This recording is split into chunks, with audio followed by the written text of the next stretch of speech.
Hey folks, wanted to make a video to show you what a spring planting day looks like in our backyard nursery.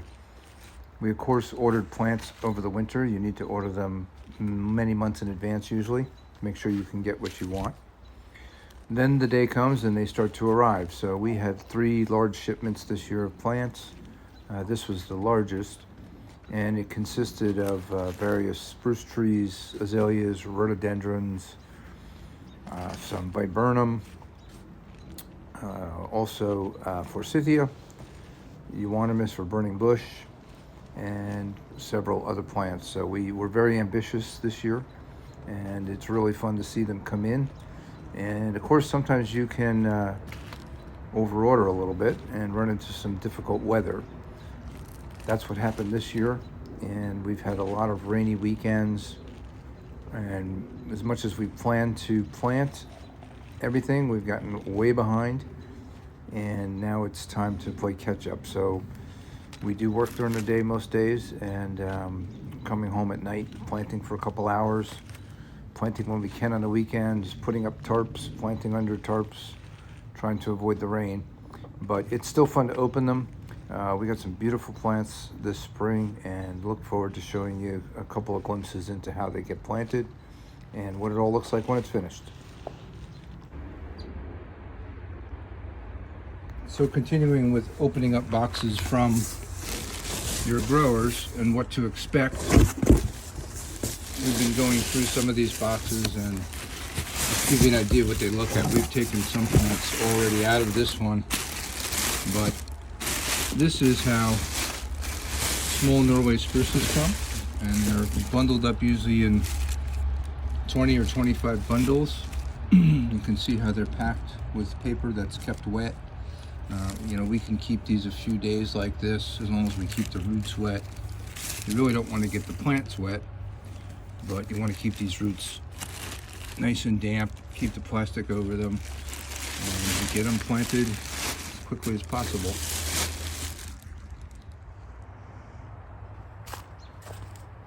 People may wonder how long it takes to transplant large quantities of small plants. And once you get your methodology down, it really doesn't take long at all. I'm going to pre-fill these pots a little bit.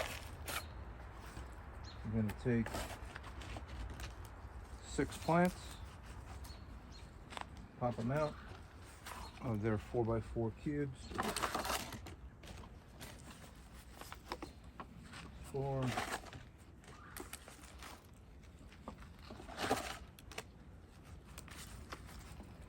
5,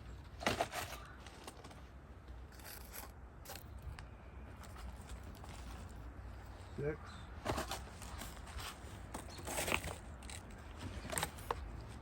You're going to want to slice them all. Break up the bottoms a little bit. Give a good firm twist and push into the bottom. Slice, slice. You don't have to be too gentle with these.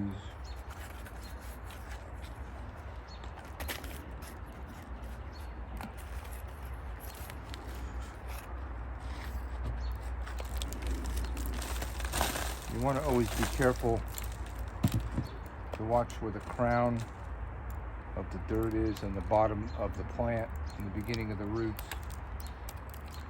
And you don't want to plant them too deep or too shallow.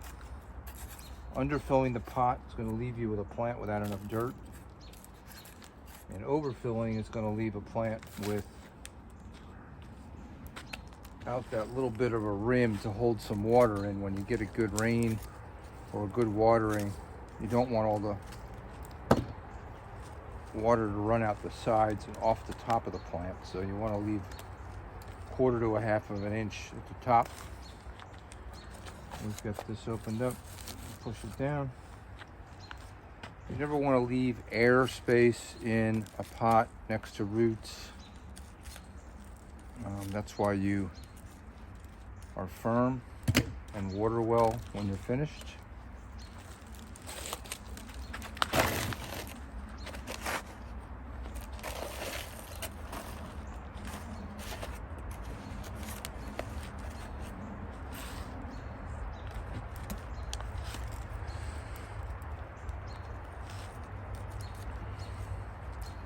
You notice I'm not really being very gentle.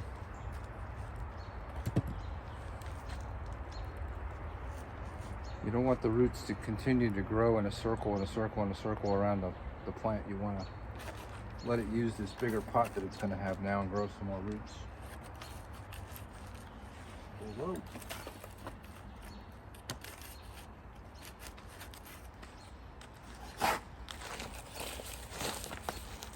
Going to really overfill.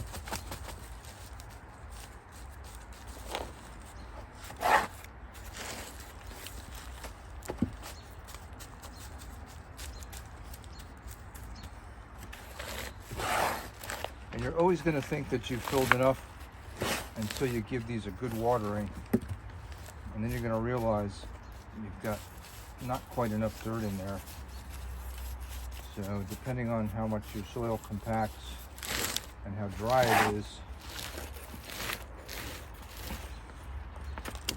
tend to want to be on the high side. Yep.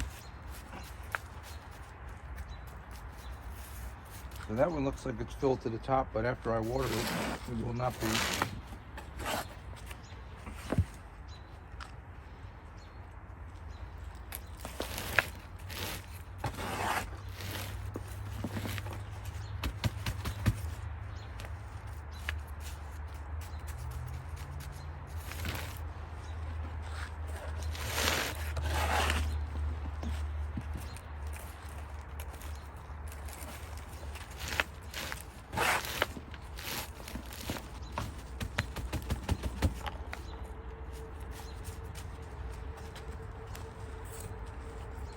Some slow release fertilizer, just a little bit on each one.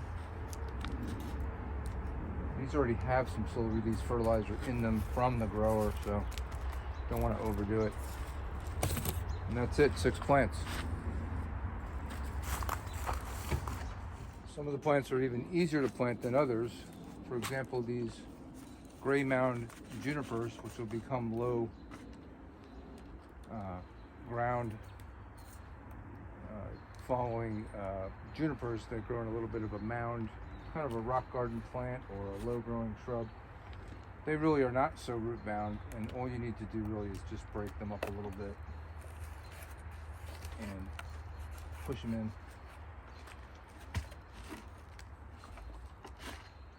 These can go super quick. It's a good time to talk about planning your work in advance. So if you plan to plant many small plants in 1 trade gallon pots, that goes extremely quickly. Some plants come in with the intention to go into a trade 3 gallon pot, and those take quite a bit more work and of course more potting mix. So you've got to plan in advance for that. You don't want to run out. So everything's got to be ready when the plants arrive.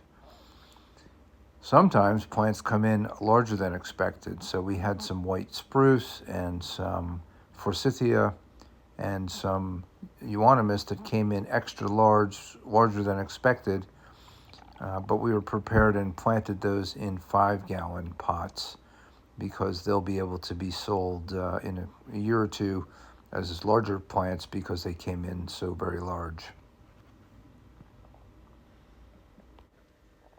So I'll speed up the video here, but it's a good time to mention too that we're still very much in startup mode in our nursery, and we are building out both size of plants and varieties of plants. So you'll hear us say very often that we're planting plants in 1, 3, and trade 5 gallon pots.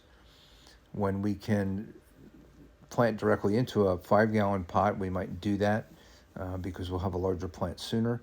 But we are strategically and intentionally planting plants in trade 1, 3, and 5-gallon pots, so that as time goes on, we'll sell off some of the plants and we'll leave some of the plants, maybe 10 or 20%, to grow out into the larger 5-gallon pots, so that over time we can offer our customers a good variety of plants and also a good variety of sizes. We don't intend to be all things to all people. However, it is good to offer some variety.